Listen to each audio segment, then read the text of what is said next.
Hello साथियों, नमस्कार। स्वागत है आप सभी का। कैसे हैं आप सब? उम्मीद करते हैं आप सभी बहुत अच्छे होंगे। दोस्तों, आज के इस वीडियो में हम सब नदी घाटी परियोजना का भाग 2 करेंगे। वन लाइनर के रूप में हमने पहले 35 सवाल पहले पार्ट में कर लिए हैं। आज आपके समक्ष दूसरा पार्ट है। इसमें भी हम लोग नए 35 सवाल करने वाले हैं, यानी कुल मिला के पहले भाग के 35 और ये जो आपका भाग है इसके 35, 70 सवाल आपके कंप्लीट होंगे। इसके बाद आपका एक पार्ट और होगा जिसको मिला के हम लोग 105 सवाल नदी घाटी परियोजना से पूरे करेंगे। ठीक है, तो आइए आगाज करते हैं सवाल नंबर 1 से। और आपके समक्ष लिखे हुए हैं, आप आंसर देने का प्रयास करिए। पारा पलर जल विद्युत परियोजना किस नदी पर स्थित है? तो ये जो आपकी पारा पलर जल विद्युत परियोजना है, ये आपकी पारा पलर नदी से ही संबंधित है। ठीक है भाई, आगे बढ़ेंगे। उर्मिल सिंचाई परियोजना किस नदी पर स्थित है? तो आपकी जो उर्मिल सिंचाई परियोजना है वो उर्मिल नदी पर ही स्थित है। इसके आगे बढ़ते हैं। संजय विद्युत परियोजना किस नदी पर स्थित है? तो संजय विद्युत परियोजना भाभा नदी पर स्थित है। किस नदी पर है? भाभा नदी पर स्थित है। तो ये पॉइंट भी आपको दिमाग में सेट करके रहना है। गोकुल बैराज परियोजना किस नदी पर स्थित है? तो गोकुल बैराज परियोजना को लेकर अगर हम बातचीत करते हैं तो ये आपकी यमुना नदी पर स्थित है। किस पर? यमुना। आप जानते हैं गोकुल का संबंध भगवान कृष्ण से है और भगवान कृष्ण का संबंध यमुना से है। तो इस तरीके से आप आंसर कर सकते हो। क्लियर है? यमुना नदी, गोकुल बैराज परियोजना। चलिए आगे बढ़ते हैं।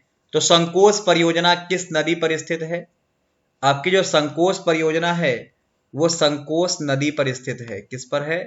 ये आपकी संकोच नदी पर स्थित है। ठीक है, चलिए चेनाब, इसके बारे में बात करेंगे हम लोग। सियालकोट जल विद्युत परियोजना किस नदी पर स्थित है? तो आपकी सियालकोट जल विद्युत परियोजना जो है वो चेनाब नदी पर स्थित है। किस पर? चेनाब नदी पर।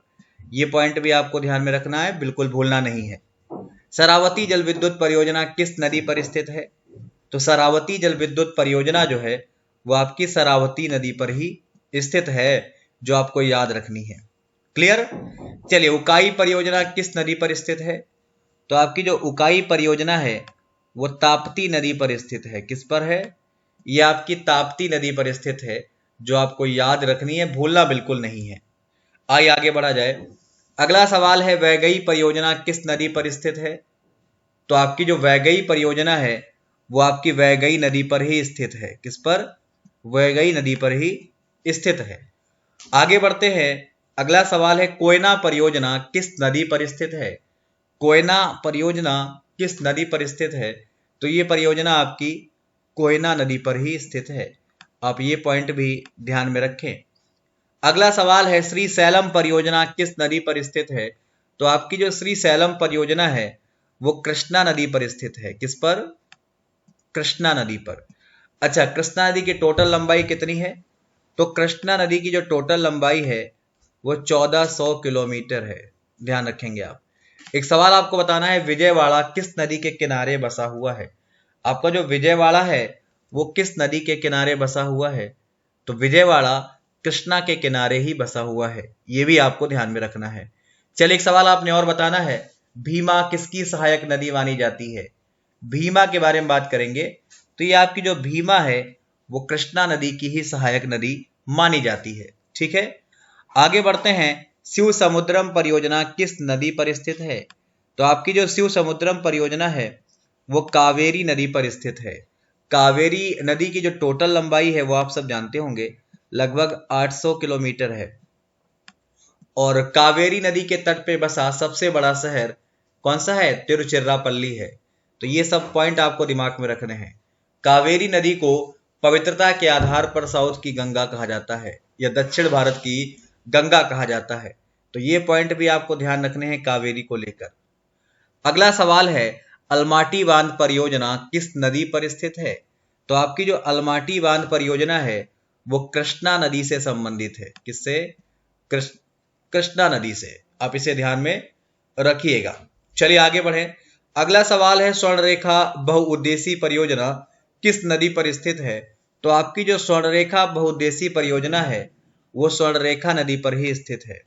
ये पॉइंट आपको दिमाग में सेट कर लेने हैं। अगला सवाल है, बास्पा परियोजना किस नदी पर स्थित है? तो आपकी जो बास्पा परियोजना है वो बास्पा नदी पर ही स्थित है, इसे आप ध्यान में रखिएगा। विष्णुप्रयाग परियोजना किस नदी पर स्थित है?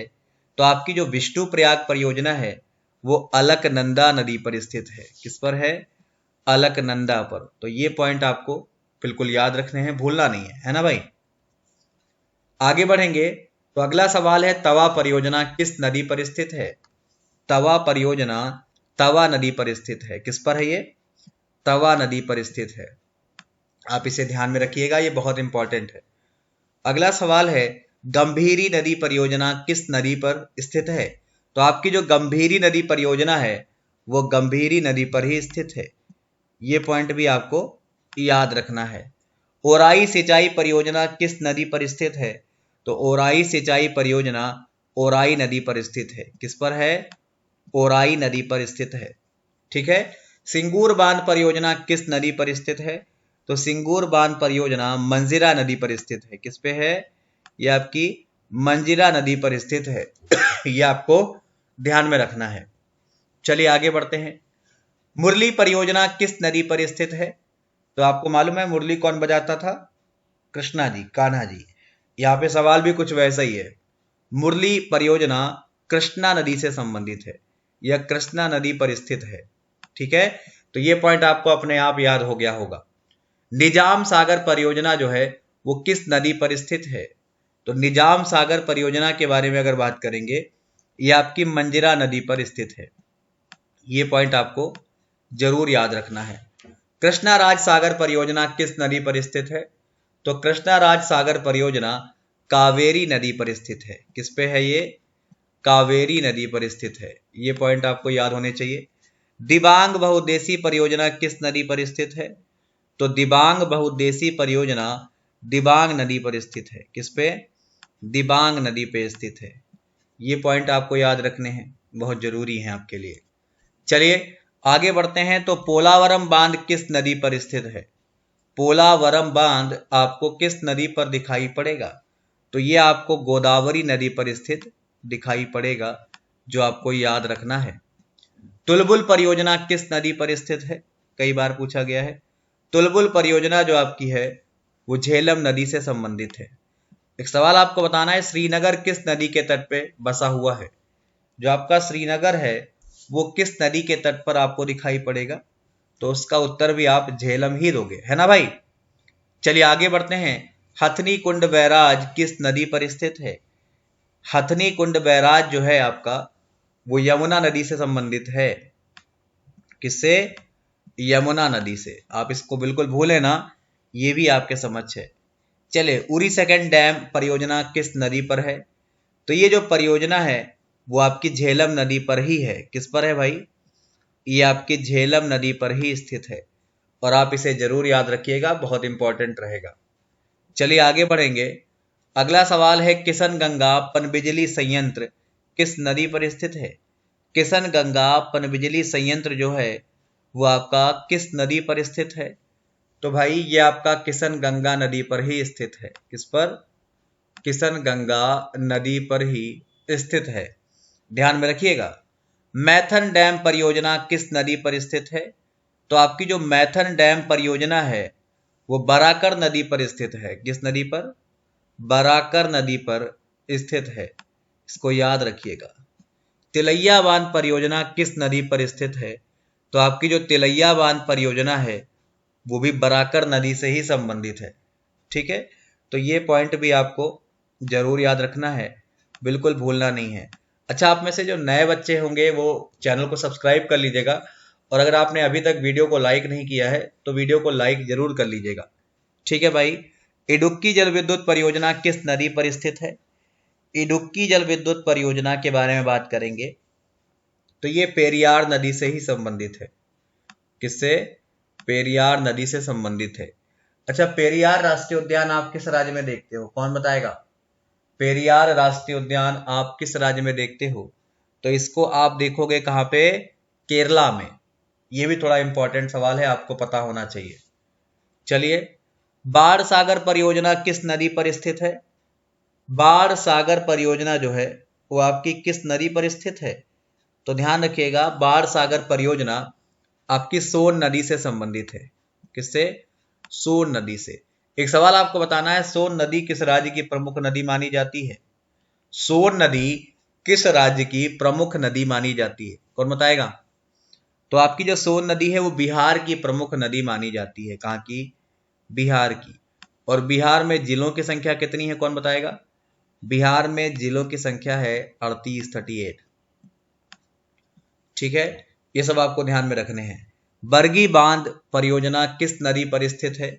तो आपकी जो बरगी बांध परियोजना है वो नर्मदा नदी पर स्थित है। किस पे है? नर्मदा नदी पे।